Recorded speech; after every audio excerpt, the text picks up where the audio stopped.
सोनू। जी पापा। चल भाई, बहुत तेज धूप हो रही है, अब घर चलते हैं। अब नहीं हो रहा। मैंने आपसे कहा था कि आप रहने दो पापा, मैं कर लूंगा अकेले। हाँ हाँ, कहा तो था, पर तुझे अकेला कैसे करने दूं? इतना बड़ा खेत है, तैयार करने में समय तो लगेगा ना। हाँ वही तो मैं भी कह रहा हूँ पापा, आप घर जाओ, मैं करता हूँ। नहीं, तू भी साथ चल, रोटी वोटी खा लेते हैं, फिर शाम को आएंगे। पर पापा तब तक तो अंधेरा हो जाएगा। आप चलो ना, मैं आता हूँ। अरे जिद मत कर, चल मेरे साथ, आज की छुट्टी मान ले। अरे पापा, किसान की छुट्टी कभी नहीं होती। अरे मैंने कह दिया ना, तो हो गई आज छुट्टी, अब चल मेरे साथ। ये कहानी इन्हीं के छोटे से परिवार की है। किशन अपनी पत्नी गंगा, बेटे सोनू और बेटी मोना के साथ एक गांव में रहता था। गांव की आबादी ज्यादा नहीं थी, तो सभी के घर काफी दूर दूर बने हुए थे। खुद किशन का छोटा सा घर भी उसके बड़े से खेत के बीचों बीच बना हुआ था। फिर घर पहुंचकर, आ गए दोनों, चलो आ जाओ, मैं खाना लगाती हूँ। वैसे खेत का काम पूरा हो गया? कहाँ माँ, पापा कहने लगे कि आज छुट्टी है, तो मुझे भी अपने साथ छुट्टी मनाने ले आए। छुट्टी? मतलब? अरे गंगा, बाहर निकल कर देखो, कितनी तेज धूप है।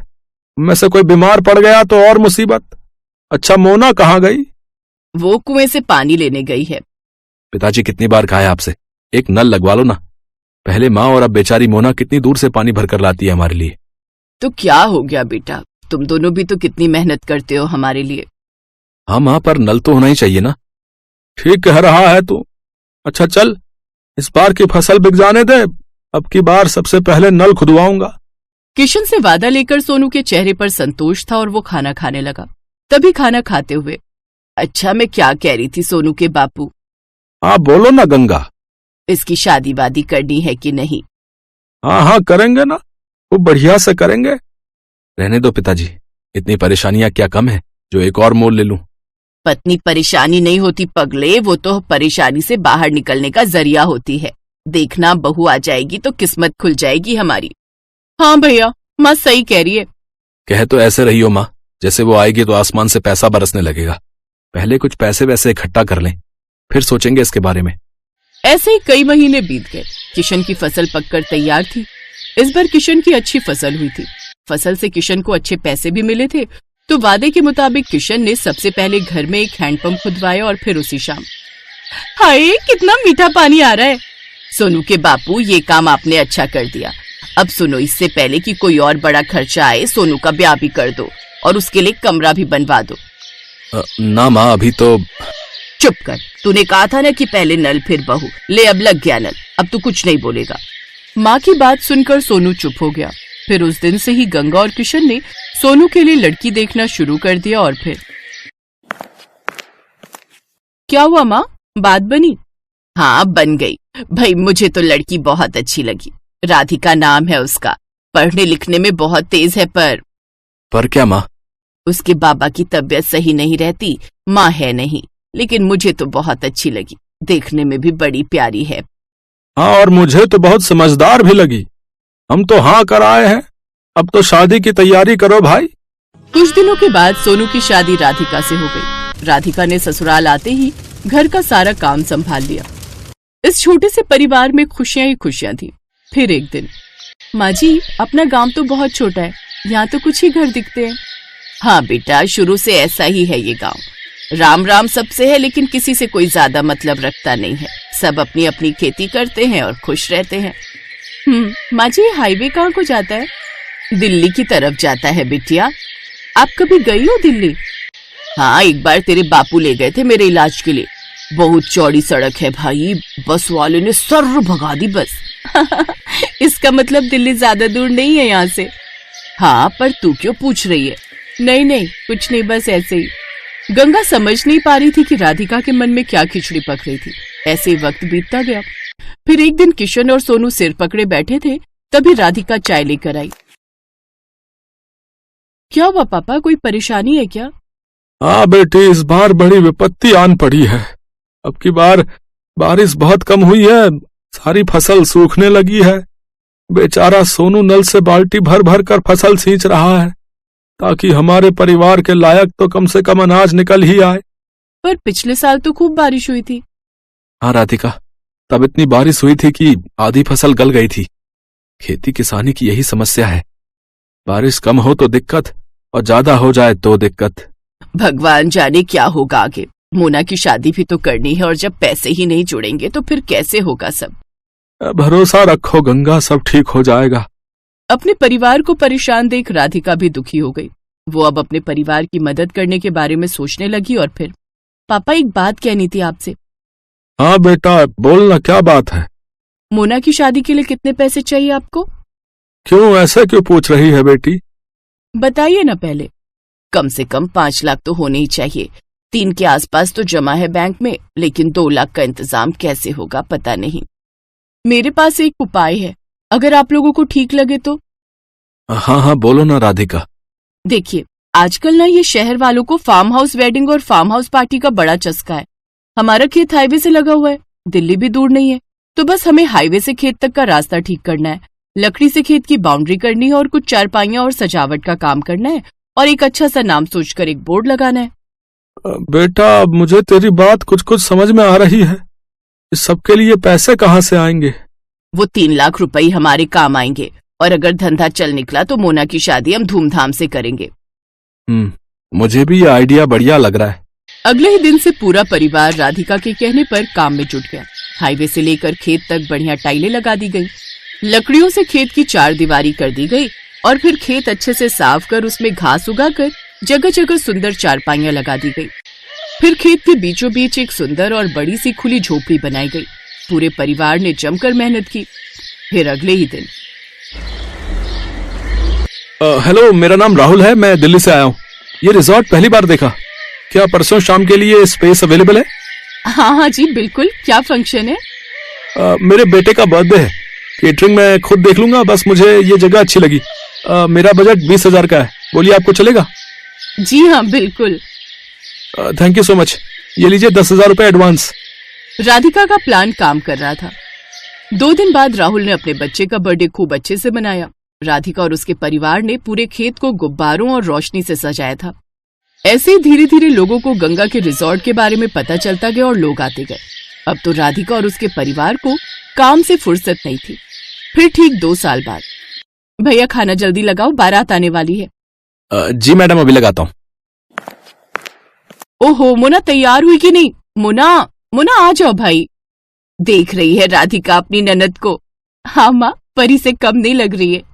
सब आपकी वजह से है भाभी, मेरी नहीं हमारी वजह से। और सुनो, अपने पहले बच्चे के पहले बर्थडे के लिए अभी से बुकिंग कर लो इस रिजॉर्ट की। क्या पता तब ये स्पेस खाली हो या ना हो।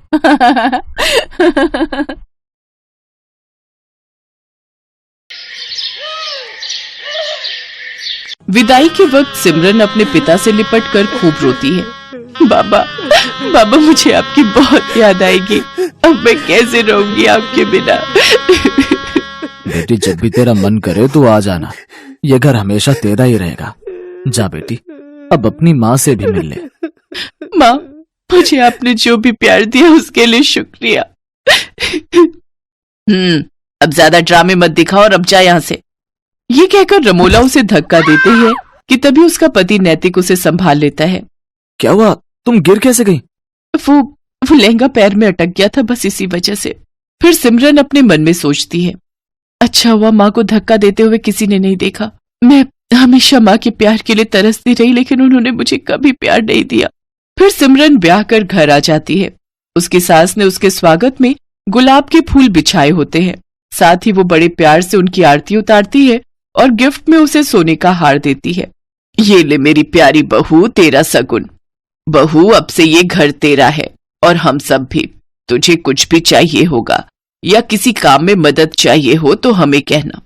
अच्छा, अब तुम दोनों थक गए होंगे, थोड़ी देर आराम कर लो, बाकी की रस्में फिर करेंगे। शुक्रिया माँ जी।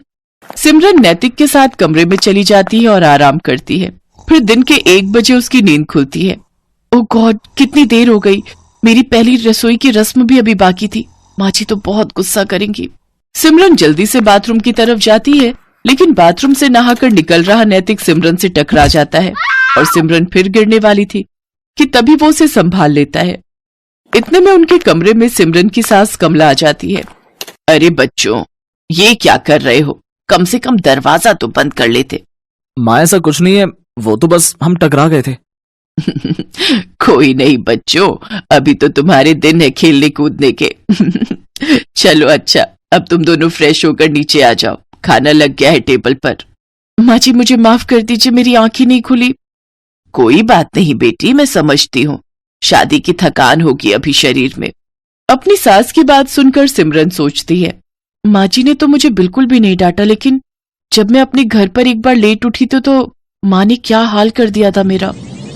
हे भगवान, सुबह के 9 बज गए और ये अभी तक सोई पड़ी है। इतने बजे तक सोती रहेगी? अरे घर के काम धाम नहीं करने क्या? तेरे पापा का टिफिन और घर की साफ सफाई कौन करेगा? चल अब उठ। माँ मेरी तबीयत ठीक नहीं है और बुखार सा भी लग रहा है। तू ऐसे नहीं मानेगी। रमोला बस भी करो, आखिर तुम कितना कठोर बनोगी मेरी बेटी के साथ। मैं जानता हूँ कि तुमने उसे जन्म नहीं दिया, लेकिन कभी तो उस पर झूठी ममता दिखा दिया करो। आप चुप रहिए जी, मैं जो कर रही हूँ इसकी भलाई के लिए कर रही हूँ। कल को ये ससुराल जाएगी, वहां बीमार होगी तो क्या वो इसका बहाना सुनेंगे? नहीं ना, अभी से इसे तैयार कर रही हूँ। ठीक है, लेकिन उस बेचारी के साथ जरा ठीक से पेश आया करो, आखिरकार वो हमारी इकलौती बेटी है। तभी नैतिक सिमरन से कहता है, सिमरन कहाँ खो गई? चलो तैयार हो जाओ। हाँ हाँ। कुछ देर बाद सिमरन तैयार होकर नीचे आ जाती है, जहां उसकी सास उसकी नजर उतारती है। थू, मेरी बहू को किसी की नजर ना लगे। मेरी प्यारी बहू, अब खाना खा ले। वो सब मिलकर खाना खाते हैं। फिर सिमरन प्लेट उठाने लगती है तो उसके हाथ से एक प्लेट नीचे गिर जाती है और टूट जाती है। अब माँ जी मुझे माफ कर दीजिए, वो मैं कोई बात नहीं बहू। अरे क्या हुआ बहू, तू इतना घबरा क्यों रही है? कुछ भी तो नहीं हुआ, बर्तन है, टूट गया तो क्या दूसरा आ जाएगा? नहीं माँ जी, वो मैं सचमुच, मुझे माफ कर दीजिए। मैं बहुत गड़बड़ करती हूँ, मुझे मत जलाइए, मत मारिए। करम जली, तूने ये नया कप तोड़ दिया, मेरा नुकसान कर दिया। अब देख मैं क्या करती हूँ। रमोला चूल्हे में से गरम लकड़ी निकालकर सिमरन के हाथ पर लगा देती है। सिमरन जोर जोर से चिल्लाती है, मत जलाइए मुझे, मत जलाइए। नैतिक जल्दी से सिमरन को गले से लगा लेता है। क्या हुआ? कौन जला रहा है तुम्हें? बहू क्या हुआ मुझे बता। माँ जी एक बार मुझसे ऐसे किसी का कप टूट गया था तो उसने मुझे जला दिया था। लेकिन हम तुझे ऐसी कोई सजा नहीं देंगे। तू मेरे पास आ और मेरे गले लग जा। मेरी बच्ची, यूं घबराते नहीं। ऐसे ही दिन गुजरते हैं। कमला अपनी बहू को बहुत प्यार करती थी। वो उसे किसी भी गलती के लिए डांटती नहीं थी, वो उसे प्यार से समझाती थी। कमला अपनी बहू के लिए कुछ न कुछ खाने के लिए बाजार से लाती रहती या नए नए कपड़े उसके लिए बनवा देती। अपनी सास का ऐसा प्यार देख सिमरन की आंखें खुशी से भीग जाती थी। ऐसे ही एक रोज कमला सिमरन की पसंद का गाजर का हलवा बनाती है और उसे अपने हाथों से खिलाती है तो सिमरन की आंखों से खुशी के आंसू बहने लगते हैं। ये देख कमला सिमरन से कहती है, बस बहू बहुत हुआ। मैं जब भी तुझे ज्यादा प्यार देने की कोशिश करती हूँ तो तेरी आंखों से आंसू बहने लगते हैं। आखिर क्या बात है बेटी, अपनी माँ समान सास को नहीं बताएगी? माँ जी आप तो बहुत अच्छी हो और मुझे बहुत प्यार करती हो। लेकिन तभी दरवाजे पर दूध वाला आता है। सिमरन को देखकर उसकी नजर उस पर फिसल जाती है और वो उसका हाथ पकड़ लेता है। छोड़ो छोड़ो मुझे, छोड़ो। एकदम मलाई की तरह मखमली हो तुम तो।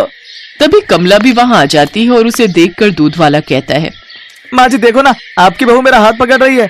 कमला जोरदार थप्पड़ उस दूध वाले को मारती है। नास पिटे, तू मेरी बहू पर इल्जाम लगाएगा, उसे छेड़ेगा, ये ले।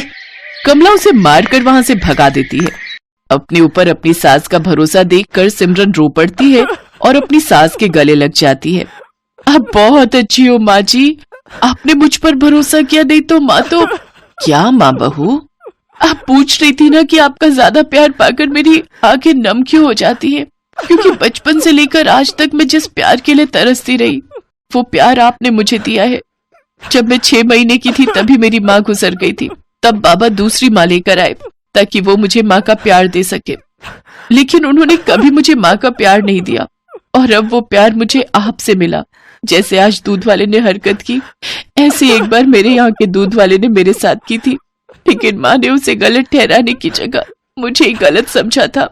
कोई बात नहीं बहू, आज से मैं तेरी माँ हूँ और रमोला बहन ने भले ही तुम्हें प्यार ना दिया हो, लेकिन एक यशोदा बनकर तुम्हें पाला तो है, तभी तो मुझे इतनी प्यारी बेटी जैसी बहू मिली है। तभी दरवाजे पर रमोला और मनोहर खड़े होते हैं। ये सब बातें सुनकर उनकी आंखों में आंसू आ जाते हैं। रमोला को अपनी गलती का एहसास हो जाता है और वो सिमरन से माफी मांगती है। उस दिन के बाद सिमरन को अपनी सौतेली माँ और सास दोनों से बहुत प्यार मिलता है।